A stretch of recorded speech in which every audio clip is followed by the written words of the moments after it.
queremos cubrir los versículos del 12 al versículo 16. Lucas capítulo 6, del versículo 12 al versículo 16. Y estamos en esta serie acerca de Jesús siendo la única persona que nos ama verdaderamente. La anterior semana vimos cómo a través de la respuesta de los fariseos y los escribas, nos dimos cuenta que hay un contraste muy grande entre el amor genuino que Jesús tiene por nosotros y el amor que puede ofrecer cualquier hombre. Y el propósito era que podamos realmente, venir y confiar en ese amor que solamente Jesús nos puede dar. El día miércoles hablábamos un poco acerca de la cercanía nuestra a Dios a través de su palabra. Y decíamos que al final del día, tal vez cuando estemos en nuestras camas enfermos, tal vez estamos solos, tal vez ya nadie quiere estar con nosotros, pero algo que debemos tener en mente y debemos tener claro es que Cristo va a estar ahí, que su palabra nunca nos va a abandonar. Y el propósito es que ustedes puedan tener eso en mente, ¿ok? No hay ningún otro hombre o mujer que pueda satisfacer ese deseo de su corazón de amor verdadero, sino solamente Cristo Jesús. Entonces, cada vez que estamos acá, mi propósito es que ustedes amen más a Cristo, ¿ok? Se sometan más a Cristo, confíen más en Cristo, vean más la belleza de Cristo, que al salir de acá puedan amarse los unos a los otros porque aman más a Cristo Jesús. Que ese es el propósito de esta mañana. Y el sermón de hoy día tiene el título Preparándose para enfrentar la oposición, ¿ok? Preparándose para enfrentar la oposición. Y dentro de los versículos 12 al 16 de Lucas capítulo 6 vamos a ver la elección de los 12 apóstoles de parte de Jesús, pero en el contexto de prepararnos para enfrentar la oposición, ¿ok? Preparándonos para enfrentar la oposición. Y lo que queremos ver es el plan de Jesús, ¿ok? El plan de Jesús en medio de la oposición para escoger sus discípulos. ¿Okay? El plan de Jesús en medio de la oposición para escoger sus discípulos. Y tenemos 3 puntos que quiero que nos ayuden también a nosotros a establecer un marco, ¿no es cierto? Un marco en el cual nosotros podemos también aplicar estos principios en cómo nosotros también podemos elegir liderazgo para nuestra iglesia y también inclusive pensando en nuestras familias, es decir, cómo podemos desarrollar liderazgo dentro de nuestra iglesia, de nuestras familias, cuanto más no aprenderlo del ejemplo de Jesús, ¿ok? Del ejemplo de Jesús. Y son 3 cosas, ¿ok? 3 cosas bien simples, ¿ok? 3 cosas que se pueden quedar en nuestra cabeza, que podemos recordarlos. Y la primera cosa del plan de Jesús es la prioridad, ¿ok? La prioridad de Jesús. El segundo es la estrategia y el tercero la elección como tal, ¿ok? La prioridad, la estrategia y la elección. La prioridad, la estrategia y la elección. Y vamos a ir a través de estos puntos detenidamente. Si no los anotaron ahora, está bien, tranquilos, pueden ir anotando a medida que avanzamos con el sermón. Pero quiero, por favor, llevar su mirada a Lucas capítulo 6, versículos 12 al versículo 16. ¿Lo tenemos? Perfecto. En aquellos días, él, hablando de Jesús, fue al monte a orar y pasó la noche orando a Dios. Cuando era de día, llamó a sus discípulos y escogió a 12 de ellos, a los cuales también llamó apóstoles: a Simón, a quien también llamó Pedro, a Andrés su hermano, Jacobo y Juan, Felipe y Bartolomé, Mateo, Tomás, Jacobo, hijo de Alfeo, Simón llamado Celote, Judas, hermano de Jacobo, y Judas Iscariote, que llegó a ser el traidor. Vamos a orar. Amado Señor, esta mañana rogamos de su dirección para predicar su palabra. Rogamos de su dirección para escuchar su palabra. De su dirección, Señor amado, para aplicar su palabra. Señor, venimos necesitados de usted. Nuestro corazón viene como ese siervo que está buscando por las aguas. clamando, Señor amado, por su palabra, reconociendo que en ella está nuestra vida, reconociendo que a través de ella, Señor amado, podemos madurar más a la imagen de Cristo Jesús. Entendiendo, Señor amado, que usted ha establecido este medio para santificarnos. Y, Señor, ruego de sabiduría de lo alto, porque nosotros somos simples humanos, Señor. Somos falibles. Pero permítanos, Señor amado, escuchar su palabra perfecta. Que no sean las ideas del predicador, sino que sea su Espíritu Santo utilizando esta palabra en cada uno de nuestros corazones para ser transformados, Señor. Que no hayan excusas, que no hayan barreras, Señor amado. Que si hay pecado en esta mañana, en nuestro corazón podamos confesarlo. Confiando en lo que su palabra dice, que si confesamos nuestros pecados, usted es fiel y justo para perdonarnos y limpiarnos de toda maldad, Señor. Padre, por favor, permítanos esta mañana venir delante de usted, humillados con un corazón contrito, clamando por su palabra, Señor amado, clamando por esa agua viva, clamando, Señor amado, por conocerle más, porque necesitamos de usted, amado Dios. Padre, necesita existir en mi vida menos de Esteban y más de Cristo. Y ruego, Señor amado, que esta mañana usted pueda hacer una obra en mi corazón y en el corazón de los hermanos y hermanas acá presentes, Señor amado. Padre, utilice la exposición de su palabra para alumbrar nuestro corazón. Por favor, Señor. Por favor, Padre. Permítanos entender su palabra para que podamos ver sus maravillas. Ilumine, Señor amado, nuestra mente para que nuestro corazón pueda ver las maravillas de su ley. Por favor, Señor, le rogamos, Padre, sabiendo que usted es misericordioso, lento para la ira y grande en misericordia, Señor. Padre, confiamos en usted. Y Padre, si esta mañana hay alguien acá que no le conoce, Padre, rogamos que su Espíritu Santo actúe poderosamente para traer salvación a través de su Evangelio. Por favor, rogamos, Señor, que usted haga una obra salvífica esta mañana en quien no la tiene, Señor amado. Y que, Padre, su palabra simplemente haga esa obra que está acostumbrada a hacer. En el nombre de Cristo Jesús. Amén. Amén. Lucas 6, versículos 6 al 12. Y la primera parte del plan de Jesús es la prioridad.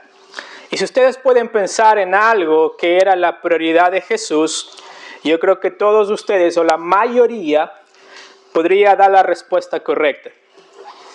Y una de las prioridades más importantes de nuestro Señor Jesucristo es la oración. La oración. Ese es el plan de Jesús con el cual Él comienza para escoger a los 12 discípulos.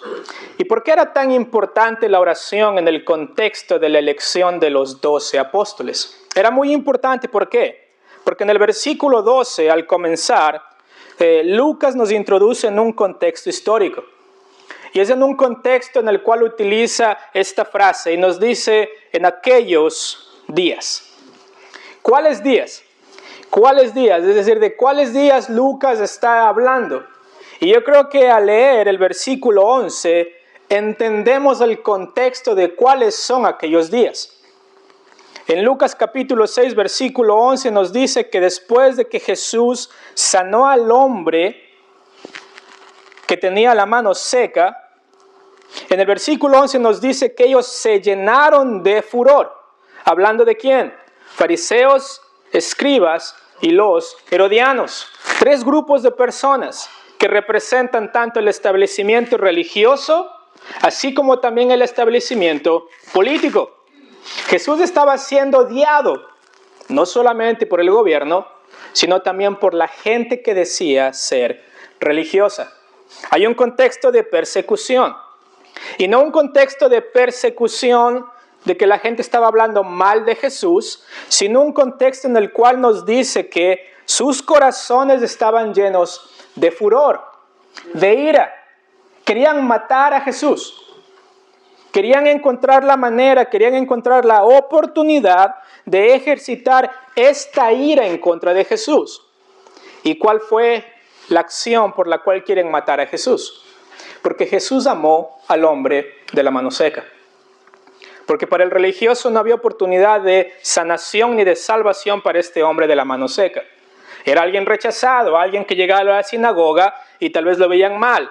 Alguien que no podía hacer su trabajo debido a su imposibilidad de poder utilizar su mano. Pero recordamos la anterior semana que Jesús viene, le para en el medio de la sinagoga y le dice, hey, sé restaurado. Y la mano del hombre es restaurada. Y se vuelven locos, se llenan de ira. ¿Por qué? Porque ¿cómo puede ser que este hombre está sanando en el día de reposo? ¿Cómo puede ser que este hombre está dando vida en el día de reposo? Porque esa fue la pregunta que Jesús les hizo. ¿Es lícito hacer el bien o hacer el mal en el día de reposo? ¿Es lícito dar vida o matar en el día de reposo? Y Jesús está diciendo que es bueno siempre escoger la vida. ¿Ok? Es bueno siempre atender la necesidad del que, valga la redundancia, lo necesita. Y vemos acá que hay un contexto de ira. Leímos en Mateo y en Marcos que nos dicen que ellos querían no solamente hablar mal de Jesús, sino que se ponían de acuerdo para destruir a Jesús. Ustedes lo pueden ver en Mateo 10 y en Marcos capítulo 3. Había un deseo intenso del corazón de realmente destruir a Jesús. Querían matarlo. Y ustedes saben que Jesús conocía los pensamientos de ellos. ¿Ok? Jesús está viendo la película en vivo, live. Jesús está escuchando cada pensamiento de ellos. Y no son pensamientos de wow, qué lindo que Jesús sanó, wow, qué linda obra que Jesús ha hecho. Son pensamientos de cómo matamos a este hombre.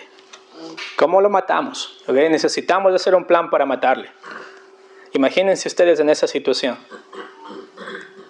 Pudieran leer los pensamientos de la persona que les quiere matar. Olvídense, ya agarro el primer avión y me voy lo más lejos que puedo de esa persona. Pero ¿qué hace Jesús? Y es interesante cómo Lucas nos lleva a la prioridad de Jesús en medio del tumulto, a la prioridad de Jesús en medio de la persecución, a la prioridad de Jesús en medio de la oposición que se levanta a la luz de lo que Él está haciendo en favor de su pueblo. Él ora, y eso es lo que nos dice en el versículo 12. Nos dice que Él comienza a pedir dirección de su Padre que está en los cielos. Nos dice en el versículo 12, y en aquellos días Él se fue al monte a orar. ¿Ok? Él se va al monte a orar. Es decir, en aquellos días de problemas, Jesús tiene la prioridad no de preocuparse, no de estar triste, no de estar amargado, no de decir ¿por qué a mí si yo estoy haciendo bien? Sino que Él entiende que tiene que estar en comunión íntima con su Padre que está en los cielos. ¿Y dónde vemos reflejado esto? Primeramente, en el lugar que Jesús va. Él se va al monte a orar, ¿ok? Se aleja de la multitud. Se va a un lugar en el cual puede ser solamente Él y su Padre que está en los cielos. En el momento de mayor necesidad, Jesús establece la prioridad de la solitud. O sea, necesito escuchar de mi Padre que está en los cielos en los momentos de mayor necesidad. No necesita la afirmación de sus discípulos. No necesita inclusive la afirmación de las obras que Él estaba haciendo. Porque tal vez pueden decirle, mira Jesús, ¿qué importa? Si te persiguen, es por algo bueno. Pero Jesús entiende que Él no necesita la afirmación de absolutamente nadie, sino solamente de ¿quién? De su Padre que está en los cielos. Hay una prioridad. Necesito ir al Padre. Y necesito ir solo al Padre. Necesito dejar las distracciones. Necesito saber lo que el Padre piensa de mí. Necesito ser recordado del Padre, la razón por la cual estoy aquí. Necesito el consuelo y la comunión con el Padre. ¿Vemos la prioridad de Jesús? La gente lo quería matar, pero Jesús establece la prioridad de la oración y sube a la montaña y quiere estar solo con su Padre. Pero no solamente eso, sino que nos dice que sube al monte a orar y dice que pasó la noche orando a Dios. ¿Ok? Pasó la noche orando a Dios. Es decir, no solamente es una cuestión de estar solo con el Padre para Jesús. Es una cuestión de invertir tiempo con el Padre. Es decir, no solamente necesito estar solo, sino que necesito estar acompañado del Padre en este tiempo y necesito estar con Él por mucho tiempo. Es decir, en los momentos de mayor necesidad, muchas veces son los tiempos que menos oramos. Porque tratamos de buscar una solución inmediata. ¿Cómo puedo solucionar esto? Pero para Jesús es hermoso ver que Él busca la soledad con su Padre y nos dice que pasa toda la noche con Él. Y esta frase, toda la noche, ¿ok? Es una frase bien rara en el Nuevo Testamento. Solamente está en el Evangelio de Lucas, ¿ok? Solamente está en el Evangelio de Lucas. Se utiliza una sola vez en la Biblia y se utiliza para hablar de perseverar durante toda la noche. No quiere decir solamente que cuando era de noche Jesús fue a orar para dormirse y cuando ya oró se durmió y se despertó al otro día. No, nos habla de una persistencia, de una consistencia en la cual Jesús literalmente estaba orando al Padre, perseverando en oración al Padre por toda la noche. Es decir, Jesús no durmió. Y esta palabra implica este esfuerzo continuo de toda la noche. Es decir, Jesús estuvo despierto durante toda la oscuridad, estuvo soportando el sueño y estuvo perseverando a través de esta oscuridad que no solamente era física, sino también que espiritual. Es decir, gente lo quiere matar. ¿Ok? Gente lo quiere matar. Hay oposición al evangelio que le está predicando.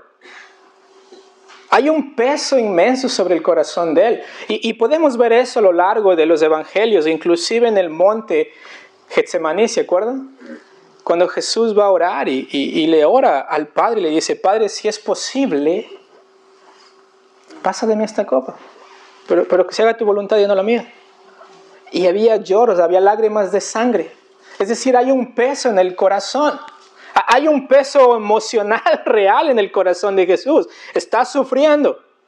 ¿Por qué? Por los que vino, ¿qué está? Le están rechazando. A los que vino a amar, le están rechazando. Ese peso espiritual necesitaba una prioridad. Y esa prioridad fue la oración. Y no una oración de un solo momento, sino una oración persistente, una oración consistente, una oración que realmente toma tiempo. Toma tiempo. Él perseveró toda la noche despierto. El texto nos dice que pasó toda la noche orando a Dios. ¿Ok? Está orando a su Padre, que está en los cielos. Él está cargado en su corazón. Pero él entiende que una sola persona tiene la respuesta para el corazón de él, y es su Padre que está en los cielos. Existe dirección allí. Es decir, Jesús estaba escuchando todos estos pensamientos y él sabe, hay una prioridad acá antes de enfrentar esta oposición, antes de elegir la gente que va a estar conmigo. Y es una prioridad estar con el Padre. Y mis hermanos, yo sé que muchas veces en nuestras vidas, cuando tenemos una decisión importante, queremos algo rápido y queremos una respuesta inmediata de parte de Dios. Pero en el ejemplo de Jesús vemos que en los tiempos de necesidad necesitamos dar el tiempo a perseverar en oración. Tal vez la respuesta no va a venir inmediatamente, pero vamos a tener sustento de parte de Dios. Vamos a entender la dirección en la cual la situación está yendo. Y necesitamos perseverar en esos tiempos más difíciles, en esos tiempos que están más cargados emocionalmente. Mis hermanos, no hay nadie en este mundo que les pueda dar una respuesta humanamente. Es solamente en su tiempo íntimo con el Señor que ustedes pueden fortalecer el corazón. En medio de los tiempos de mayor necesidad, mis hermanos, yo como pastor, olvídense, yo no puedo darles la respuesta. Pero sí les puedo decir, es Cristo. Es Cristo. es la comunión con Él la que puede sostenerles durante este tiempo. Y debe existir una prioridad, la prioridad de la oración. Y cuando ustedes están pasando por tiempos difíciles o cuando están enfrentando realidades complicadas en su vida en cuanto a planes, siempre mi pregunta es, ¿cuánto tiempo has invertido en oración delante de Dios? ¿Cuánto tiempo? ¿Cuánto tiempo has estado delante del Señor en oración, tal vez inclusive hasta llorando? ¿Cuánto tiempo? ¿Cuánto tiempo? Es decir, ningún tiempo es suficiente. Es continuamente, perseverando continuamente en la oración. Y recuerden, Jesús está orando para que su Padre que está en los cielos lo sostenga, pero también está orando por sabiduría. ¿Por qué? Porque va a elegir a 12 hombres que van a ser los hombres claves para el inicio de la iglesia. Entonces hay mucho acá que está en juego. Y Jesús entiende la prioridad de la oración es lo más importante. Hay un comentarista que se llama R.A. Torrey y él dijo lo siguiente. Dice este hombre, el diablo se ríe mientras mira a la iglesia actualmente. Y se dice a sí mismo, el diablo, dice, puedes tener tu escuela dominical, tus reuniones de jóvenes, tus asociaciones, tus escuelas, tus coros, tus instrumentos, tus predicadores, tus esfuerzos por avivamientos, pero a medida que no ores consistentemente, persistentemente, poderosamente, en fe, no hay ningún problema. Sigue haciendo lo que estás haciendo. Impresionante. Esa oración que es en secreto, que es en lo íntimo, delante del Señor. Es esa oración que no trae reconocimiento humano, no trae elogio humano, pero es esa oración, esa prioridad que realmente nos sostiene, que realmente nos da dirección. Es oración que tiene que ver con perseverancia. Y dice acá que pasó toda la noche resaltando el tiempo que invirtió Jesús orando al Padre. Cuando Jesús ve que su muerte es inminente porque le quieren matar, cuando Jesús experimenta la hostilidad de estos líderes, cuando Jesús sabe que le quedan tal vez 2 años y medio de su vida porque va a morir en la cruz, Jesús establece la prioridad de la oración. Y podemos ver a lo largo de los evangelios que este fue un patrón en la vida de Jesús. Fue un patrón. No era algo espontáneo para Jesús la oración. Esa prioridad fue algo que le acompañó toda su vida. Se retiraba a la montaña y se iba a orar. Y ustedes recuerdan, siempre estaba bajo la presión de la multitud, sea porque querían que lo sane o sea porque lo estaban odiando. En cualquiera de los dos lados estaba presionado por la multitud. Pero Jesús sabía, mi prioridad es la oración. Es la oración. Y mis hermanos, eso es algo que tenemos que seguir creciendo como iglesia y también como individuos. Los miércoles oramos acá juntos como grupo. Pero esa oración de grupo debe ser solamente el fruto de lo que ustedes hacen diariamente y consistentemente en casa. Debe ser eso. Un tiempo de oración. Y si no están orando al Señor como deberían, como dice uno de los pastores del seminario, arrepiéntase. Arrepiéntase. Busque al Señor en oración.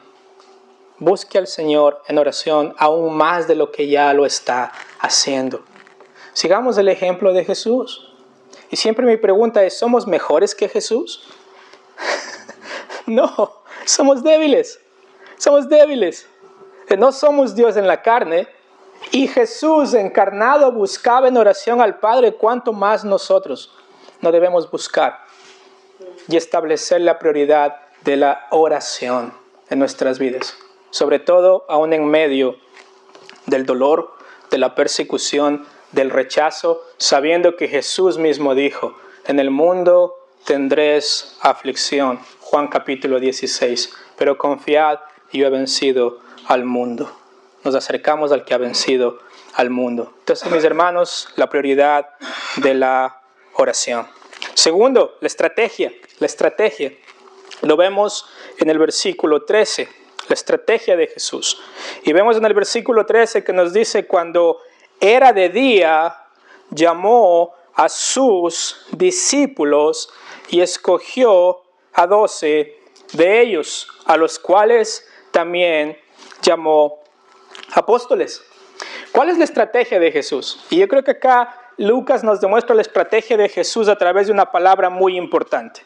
Porque nos dice que cuando ya era de día, es decir, Jesús oró toda la noche. Jesús está recargado en su espíritu. Jesús ya ahora está listo para enfrentar la oposición. Está listo para ir y hacer la voluntad del Padre que está en los cielos. Pero acá nos dice algo muy importante. Y nos dice que Él llama ¿a quién? No, llama a sus discípulos. Llama a sus discípulos. Acá Lucas nos demuestra que habían dos grupos de personas que estaban siguiendo a Jesús. Los que generalmente eran discípulos, y luego ahora Jesús, de esos discípulos que tiene, Él va a escoger a 12. Pero ¿cuál era la estrategia de Jesús? Es muy interesante. Y yo creo que vemos la estrategia a la luz de la palabra discípulo. ¿Por qué? ¿Por qué vemos la estrategia de Jesús a la luz de la palabra discípulo? Miren, esta palabra discípulo se refiere a alguien que es un estudiante, Un estudiante. Esa es la traducción de la palabra. Esta palabra se utiliza 268 veces en el Nuevo Testamento. La palabra discípulo es importante. 268 veces es importante la palabra discípulo. De esas 268 veces, 37 veces se ocupa en el libro de Lucas. 37 veces. Es un porcentaje bien grande. Y 30 veces se utiliza en el libro de los Hechos, que también fue escrito por Lucas. Entonces es algo importante. Esta palabra discípulo es algo importante. Y como dice Jesús en Mateo capítulo 11, versículo 29, llevad mi yugo sobre vosotros, ¿y qué? Y aprended de mí, que soy manso y humilde de corazón, y hallaréis descanso para vuestras almas. ¿Quién es un discípulo? Es alguien que está dispuesto a aprender de su maestro. Entonces acá tenemos dos caras de la moneda en la palabra discípulo. Y yo creo que ahí está la estrategia de Jesús. Jesús era el maestro y todos los demás eran ¿qué? Discípulos. Y la estrategia de Jesús era invertir el tiempo necesario ¿con quién? Con sus discípulos. Es decir, había una intencionalidad de Jesús de no solamente orar, sino también de invertir su vida en hombres comunes y corrientes, como eran los discípulos que le estaban acompañando.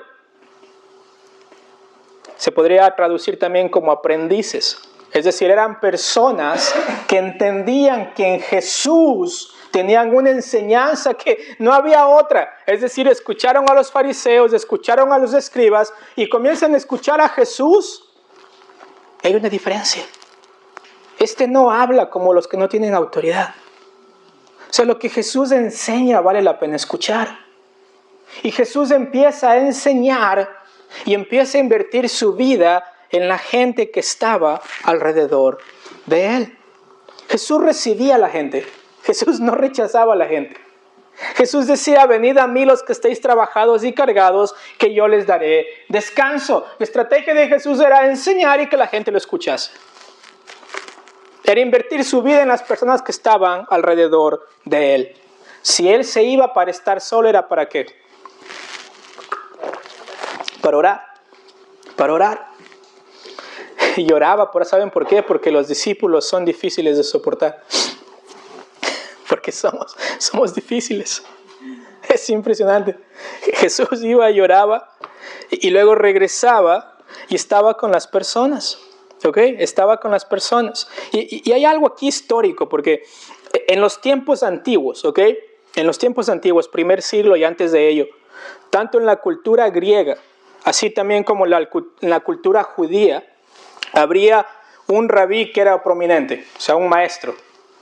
Era prominente, era uno que estaba destacado y atraían siempre a las personas. Entonces no iban tanto al auditorio, sino que caminaban con la persona y la persona que se sentaba y escuchaban a esa persona hablar. Esa era la manera en la cual ellos hacían discípulos. Un historiador los describe como que eran maestros itinerantes. Iban de un lugar a otro e iban enseñando a la gente, y a medida que enseñaban a la gente, más personas les iban siguiendo. Más personas se juntaban al grupo de discípulos. ¿Ok? Entonces, podemos tal vez asumir que había alrededor de 3,000 a 5,000 personas que estaban siguiendo a Jesús. Que de alguna manera eran personas que estaban sentadas con Él, que estaban escuchando las enseñanzas de Él. ¿Y cómo podemos deducir esto? Ustedes recuerdan cuando Jesús alimenta, 2 veces alimenta a los 4,000 y luego alimenta a los 5,000. Hay un grupo grande de personas que están escuchando a Jesús. En Juan 6, ¿no es cierto? Podemos ver esto. Él alimenta a 5,000 hombres sin contar las mujeres y los niños.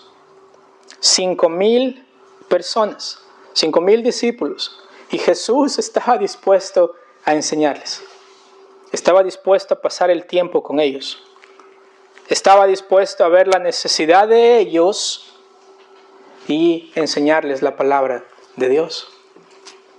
Estaba con la gente. Esa era la estrategia. Estar con la gente. Pero para estar con la gente se necesita que tener una prioridad de la oración. Porque recuerdan, Juan capítulo 1 versículo 11 dice: a los suyos vino y los suyos no le recibieron. Es decir, Jesús estaba rodeado de discípulos que querían sacar provecho de Él. Jesús estaba rodeado de discípulos que le decían: Señor, danos de comer. Señor, sáname. Señor, hazme el milagro. Y Jesús algunas veces decía: no lo voy a hacer, porque Él conocía el corazón de las personas. Pero aún así, en su estrategia, Jesús vino para estar con la gente. ¿Ok? Él vino para estar con la gente, para enseñar a la gente. Pero también vemos al otro lado que la gente que puede ser enseñada es la gente que tiene un corazón humilde para recibir esa enseñanza. La gente estaba dispuesta a seguir a Jesús, a caminar con Jesús. Es decir, la característica del discípulo era alguien que estaba pegado a su maestro. Era alguien que apreciaba las enseñanzas de su maestro. Era alguien que veía valor en ese maestro, de tal manera que aunque hay otros maestros, no me importa nadie más, sino solamente sigo a Él. Él tiene palabras de vida eterna. ¿Recuerdan el apóstol Pedro? Jesús les dice a ellos: hey, ¿quieren irse así como todos los demás? Y Pedro le dice a Jesús: Señor, ¿a dónde más iremos? Solamente tú tienes palabras de vida eterna. El reconocimiento del discípulo. Es decir, el maestro siempre está dispuesto a invertir tiempo con el discípulo. Pero el discípulo que no está dispuesto a ser enseñable, el discípulo que no está dispuesto a acatar la enseñanza de su maestro, está perdiendo el tiempo de él y el tiempo de su maestro. Necesito ver ese elemento de la palabra discípulo que significa ser un aprendiz. No solamente en el contexto de una escuela o de un seminario, sino en el contexto de la vida diaria. Es decir, estamos nosotros conocidos como discípulos de Jesús. Es decir, la gente sabe que nosotros seguimos a Jesús, escuchamos a Jesús, estamos pegados a Jesús. ¿Cómo nos conoce la gente? Y acá Jesús es hermoso cuando baja de orar y dice: cuando era de día, Él llama a todos sus discípulos. Llama a todos sus discípulos. A todos los que estaban dispuestos a aprender. A todos los que tenían un corazón enseñable. A todos los que veían en Jesús no solamente uno más del montón, sino la única persona que puede ser su maestro. Hay una estrategia. Y mis hermanos, esa estrategia no ha cambiado ahora, ¿no es cierto? O sea, nosotros estamos llamados a ser discípulos. Lucas lo dice en el capítulo 9, si alguno quiere venir en pos de mí, dice Jesús en el versículo 27, niéguese a sí mismo, tome su cruz y sígame. Hay sacrificio al ser discípulo.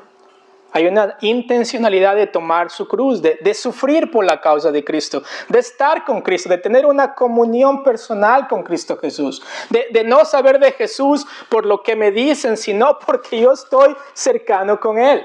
Esa es la característica de un discípulo y la estrategia sigue siendo la misma. El discípulo está caracterizado por cuán cerca está de su maestro. Y mi pregunta para ustedes esta mañana es: ¿cuán cerca están ustedes de Cristo Jesús? ¿Cuán cerca? Y yo creo que podemos evaluar eso a la luz de cuán obedientes nosotros somos a la palabra de Cristo. Y no solamente eso, sino si realmente conocemos la palabra de Cristo. Porque cada gente dejó todo para seguir a Cristo. Se dejaron sus casas, Jesús caminaba, ellos le seguían. ¿Se acuerdan?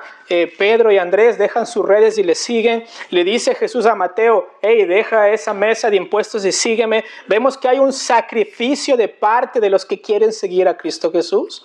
Hay un sacrificio intencional de que hay cosas que no me permiten ser discípulo de Cristo y necesito dejarlas. Mis hermanos, porque Cristo seguirá enseñando a través de su palabra. Eso es lo que Él hace. Él es el maestro por excelencia.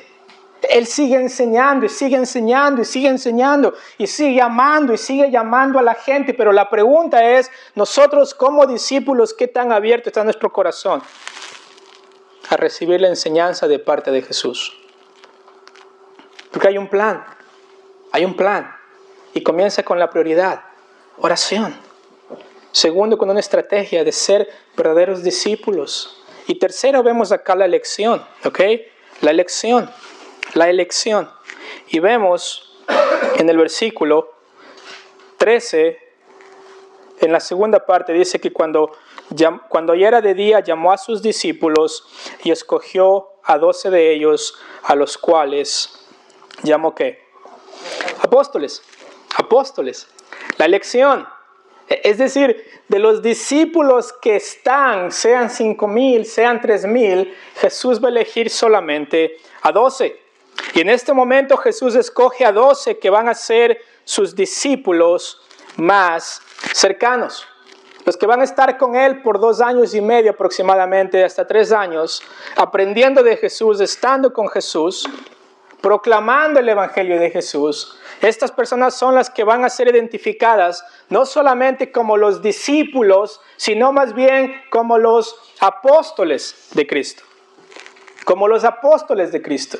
Y acá hay una gran diferencia. ¿Por qué? Porque en el versículo 13 dice que les llamó apóstoles.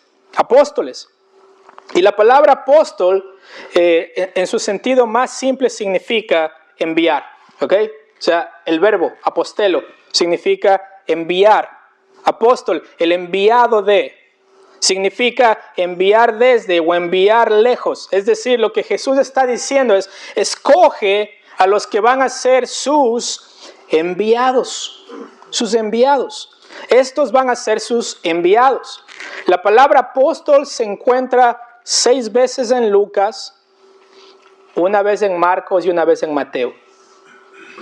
Y acá quiero que pensemos un poco. ¿Por qué Lucas utiliza la palabra apóstol para referirse a estos 12? ¿Recuerdan que Lucas escribe a quién?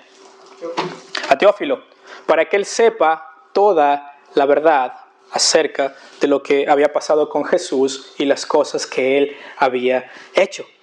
Entonces, cuando Lucas escribe, y también Lucas va a escribir el libro de Hechos, en donde encontramos 30 veces la palabra apóstol en el libro de los Hechos. Entendemos que Lucas está estableciendo la importancia y la singularidad de estos 12 hombres que van a ser escogidos por Dios para poner el fundamento de la iglesia.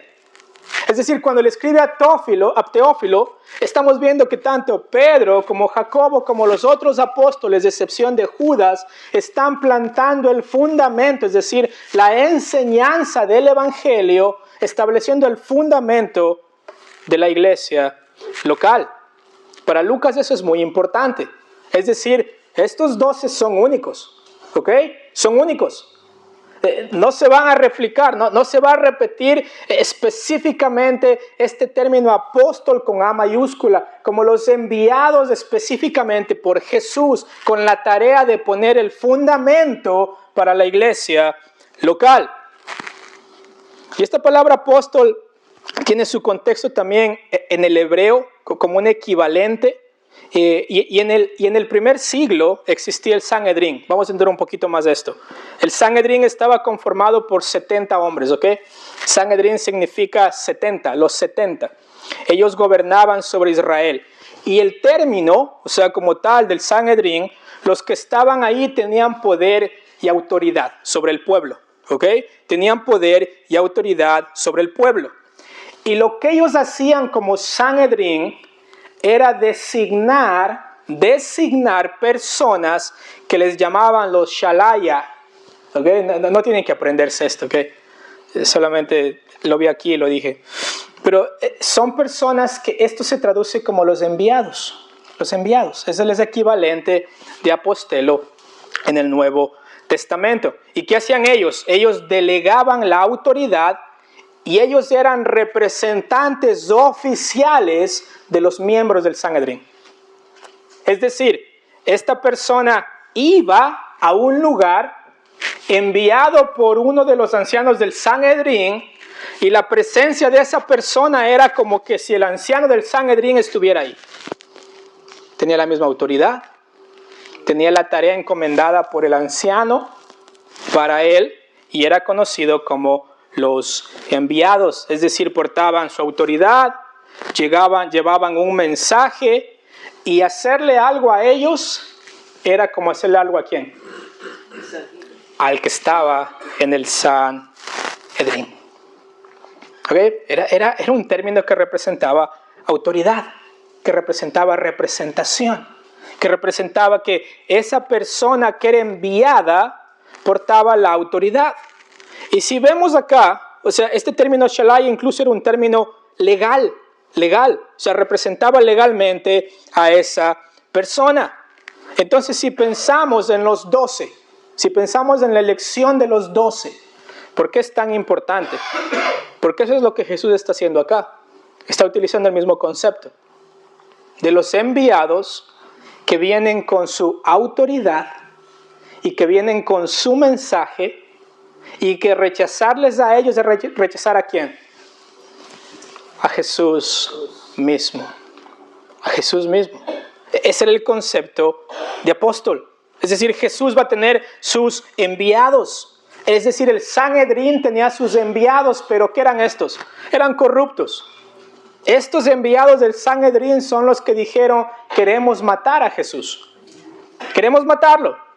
Pero hay otros 12 que están acá. Y estos 12, a excepción de Judas, como nos dice acá, que es el que traicionó a Jesús, son enviados por Dios, son 12 hombres a quienes el Señor delegará su poder, delega su autoridad, delega su mensaje, y ellos van como representantes de Jesús en un mundo que odia a Jesús. Entonces, si ustedes son Teófilo, o si están leyendo Lucas y son judíos, entienden que al decir y llamó a 12 y los llamó apóstoles, significa que está dando una autoridad especial de parte de Jesús a estos hombres. Una autoridad especial de parte de Jesús. Es decir, es como esto, el enviado por el hombre es como el hombre mismo. Hay identidad en este representante. Y por eso es que causaba tanto problema. Porque estos discípulos comienzan a predicar el evangelio y Jesús dice, yo me tengo que ir, pero vendrá sobre ustedes el Espíritu Santo. Hechos 2 vemos el sermón de Pedro. Y vemos el reflejo de las enseñanzas de Jesús.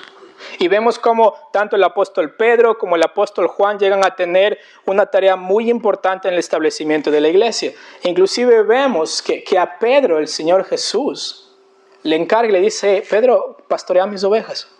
Y vemos cómo el encargo a Pedro va más allá de solamente ser un anciano más, o a Juan solamente ser un anciano más. Es decir, hay un encargo especial a los apóstoles que no tenemos hoy en día. Ellos estaban encargados de poner el fundamento de la iglesia. Ellos estaban encargados de esto. Inclusive si ustedes van a Marcos capítulo 3, Marcos capítulo 3, creo que hay una descripción muy importante de esto. Marcos capítulo 3, versículo 13, dice: después subió al monte y llamó así los que él quiso y vinieron a él.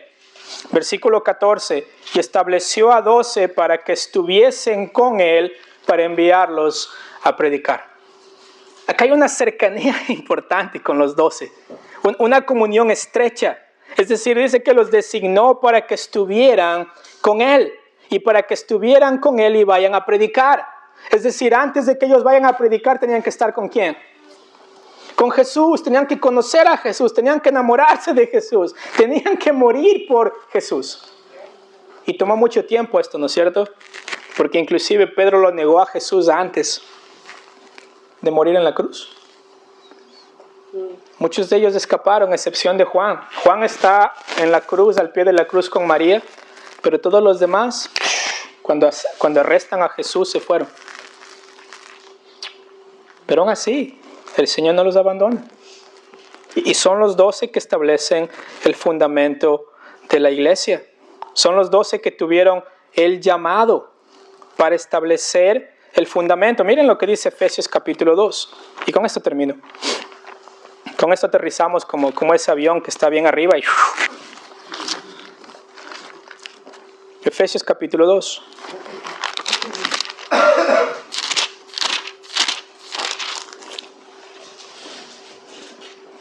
Me avisen cuando lo tienen. Perfecto, lo tenemos. Miren lo que dice acá en Efesios capítulo 2, versículo 19. Así que ya no sois extranjeros ni advenedizos, sino conciudadanos de los santos y miembros de la familia de Dios, edificados sobre el fundamento de los apóstoles y profetas, siendo la piedra principal del ángulo Jesucristo mismo. Hay una elección especial para los 12. ¿Okay? Ponen el fundamento de la iglesia. No nos confundamos, ya no hay apóstoles ahora. Ya no hay otro fundamento el cual necesita ser puesto. Ya no hay profetas ahora. Ya no hay otro fundamento el cual necesita ser puesto. Ese fue el trabajo de los 12. Después Matías, después que Judas se mata a sí mismo, se cuelga a sí mismo. Pero vemos que hay algo especial en la elección de Jesús. O sea, hay oración. Hay una estrategia de pasar tiempo con ellos. Y hay una elección de entre los 5,000 o 3,000 que tenían, el Señor elige a 12. ¿Porque eran mejores que los 3,000? No nos dice acá que había algo especial en ellos, ¿no? Inclusive a medida que vamos avanzando en las semanas, queremos ir estudiando cada personaje de los que menciona acá. Y les voy a demostrar que ninguno de ellos se merecía ser un apóstol. Ninguno.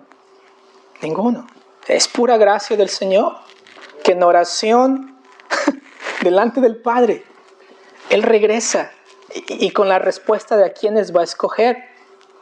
No era por algo que ellos hicieron, no nos dice el texto eso, sino que tanto Marcos como Lucas nos dice, y Él llamó a los que Él quiso. Inclusive en la elección de los 12, vemos la soberanía de Dios. En la elección de los 12, Él llamó a los que Él quiso. Y uno se puede preguntar, pero yo quisiera ser apóstol. El Señor llamó a los que Él quiso. Y esa es la elección de Dios, mis hermanos. Pura gracia a los que Él quiere. Pero los llamó con la tarea de que ellos vayan y prediquen el Evangelio y estén con Cristo Jesús. Yo creo que tenemos varios principios acá para aplicar para nuestra vida. Muchos principios importantes. Primero, y yo creo que el más importante, no somos los apóstoles con A mayúscula, ¿ok? No lo somos, ni ya no hay. Terminaron con ellos. Pero sí somos, en el sentido estricto de la palabra, somos enviados de parte de Dios para predicar el Evangelio. Somos enviados de parte de Dios para predicar el Evangelio. Somos los enviados con la autoridad de Jesús para predicar el Evangelio y decir, si tú crees en el Evangelio eres salvo, si tú no crees en el Evangelio eres condenado. Eso viene con la autoridad de Jesús. Pero a mí me encanta este proceso de Marcos capítulo 3, versículo 13 y 14. Los llamó para que estén con Él y para que prediquen el Evangelio. Esa es la elección, estar con Él para poder cumplir con la función que el Señor nos ha encargado. Mis hermanos, muchas veces no podemos cumplir al máximo lo que el Señor ha preparado para nosotros porque no estamos con Él. Porque nos cuesta pasar tiempo con Él. Porque es difícil perseverar en oración. Porque es difícil ser obediente a la palabra. Pero mis hermanos, la bendición es hermosa de pasar tiempo con Él. El pasar tiempo con Él es lo más bello, mis hermanos. Y acá podemos ver que el pasar tiempo con Cristo causó que ellos pudieran predicar el Evangelio en medio de la oposición. El pasar tiempo con Él hizo que Pedro sea crucificado boca abajo, que a Jacobo le corten la cabeza, que sean acribillados los apóstoles en toda la historia del primer siglo. Pero fue el tiempo que ellos pasaron con Cristo el que les permitió sostenerse en medio de la dificultad más grande. Entonces, mis hermanos, como iglesia, necesitamos primeramente perseverar en oración, ¿ok? Necesitamos hacer eso. Si no están haciendo eso en sus casas, por favor, delante del Señor, comiencen a ser personas de oración. Comiencen a estar cerca del Padre que está en los cielos a través de la oración. Segundo, seamos discípulos verdaderos, ¿ok? Abramos nuestro corazón a la enseñanza de la palabra de Dios. Entendamos que para ser discípulos se necesita estar con el Maestro, ¿ok? Y el Maestro siempre está dispuesto a enseñar. La pregunta es, ¿qué tan abierto es nuestro corazón para aprender? Y por último, reconozcamos, mis hermanos, que el Señor es soberano en su elección. Estamos en el lugar que debemos estar, porque el Señor nos ha puesto ahí. Estamos en la situación que estamos porque el Señor en su soberanía nos ha puesto ahí. Y necesitamos confiar en la elección soberana de Él, reconociendo que Él sabe mejor que nosotros. Y sabiendo que si hay alguien que nos ama más, no hay nadie más. Solamente Cristo Jesús. Vamos a orar. Amado Señor, gracias por este hermoso día que tenemos para estudiar su palabra, Señor. Y ruego, Padre, que podamos delante de usted reconocer nuestros pecados, Señor, y encontrar gracia. Y también, Señor amado, crecer en sabiduría a la imagen de Cristo Jesús, Señor amado, reconociendo que al entrar acá necesitamos de usted y al salir de acá igual seguimos necesitando de usted, Señor. Padre, denos sabiduría para procesar su palabra esta mañana. En el nombre de Cristo Jesús. Amén.